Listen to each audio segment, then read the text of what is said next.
Hello and welcome back to our read-through of the New Testament in 2026. This week we are reading from Mark chapter 13 to Luke chapter 1. So we're finishing the book of Mark and we're just barely dipping our toes into the book of Luke as we begin the month of March.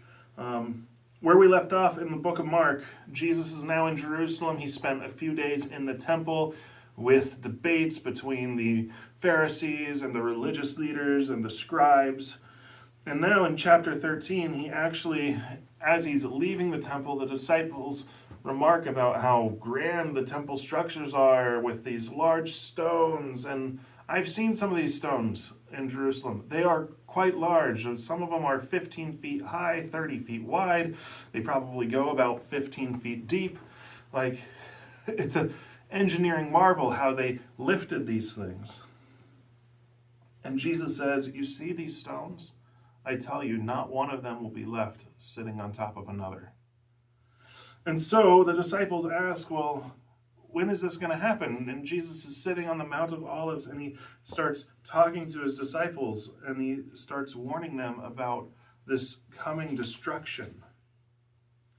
And he tells them to be on guard and to keep an eye out for when someone comes in and desolates the temple by performing some sort of unclean sacrifice on it, and then to be looking for someone to return his return as the Son of Man to rescue them. And he says, no one exactly knows the day or the hour. I don't even know. Only the Father knows when all this will happen. Now in chapter 14, Jesus is off in Bethany on the Mount of Olives, and he's eating a meal with this person named Simon the leper, which we learn in one of the other Gospels is also a Pharisee. And a woman comes in and she pours oil on his head and she cleans his feet with her hair. And the disciples, of course, are all like, whoa, hold on. That oil that she's using, this perfume, we learn that it's nard. It could be sold for 300 denarii. That's a year's worth of wages and the money given to the poor. But Jesus says, no, she's done something special for me. Because the poor you will always have with you, but you will not always have me. And so she's anointed me for my burial. And this drives Judas, one of Jesus' disciples, to betray Jesus. Because he doesn't understand what is going on. And he thinks that Jesus is probably being a little bit hypocritical here.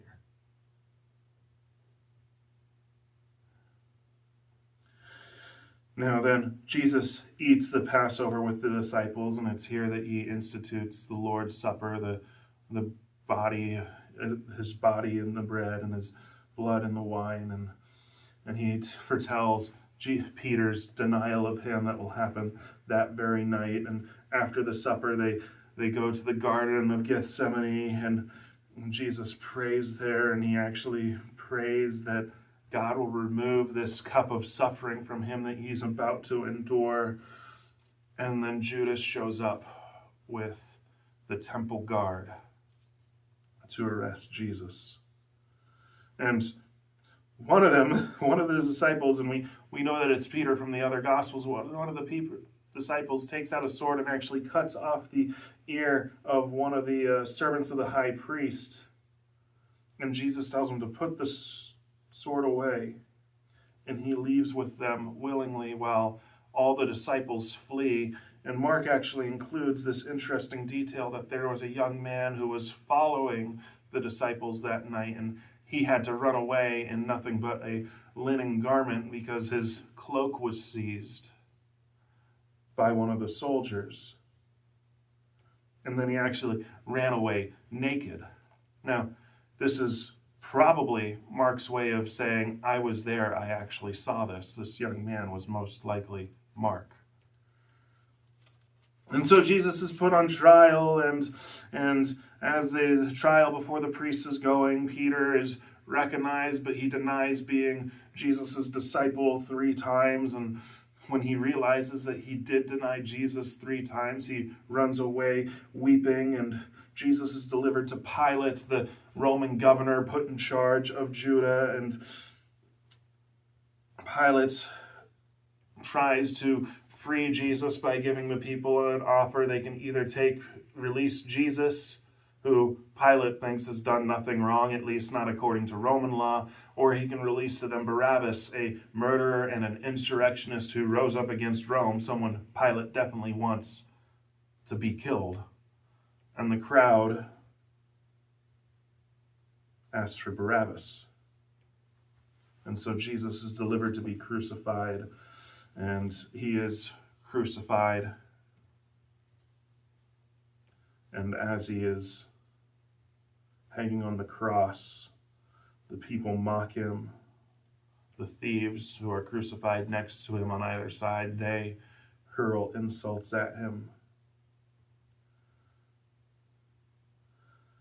And eventually, Jesus dies on the cross.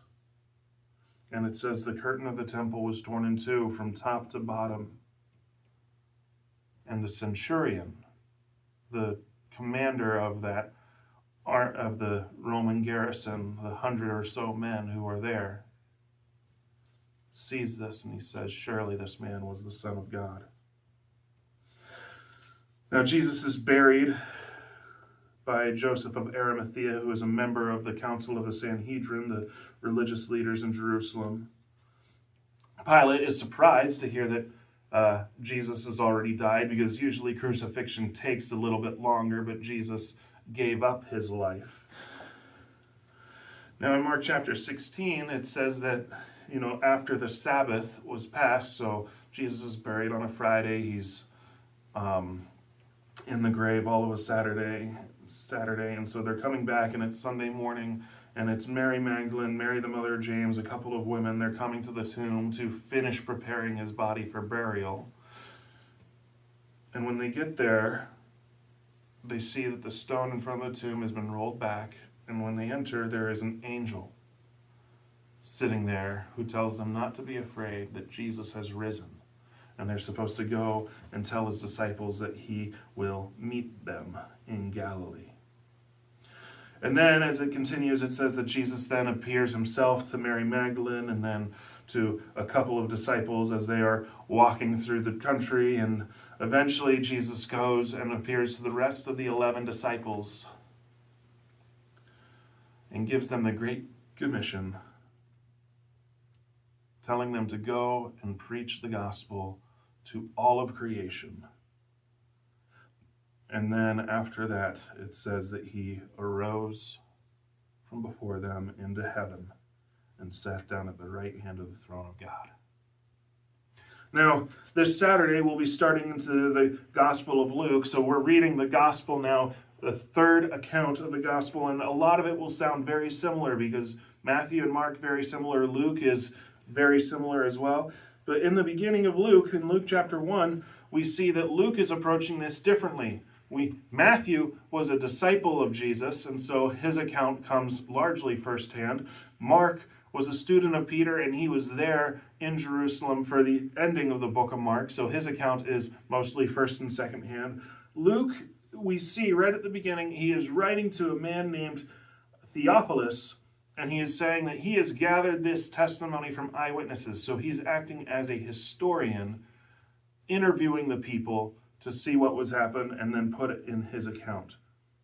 And Luke chapter 1 includes all the stuff that happens before Matthew and Mark even think of beginning, by talking about not the birth of Jesus, but the birth of his cousin, John the Baptist, which is foretold to Zechariah, one of the priests, he and his wife are well beyond the years of bearing children, and they've never had children.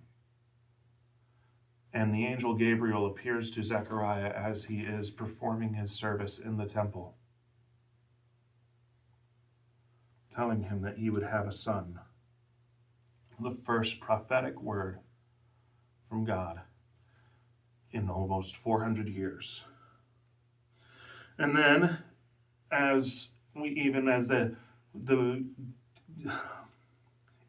angel's words are proved to be true, and Zechariah's wife Elizabeth conceives, Gabriel then goes and tells Mary that she is going to become pregnant with the Son of God.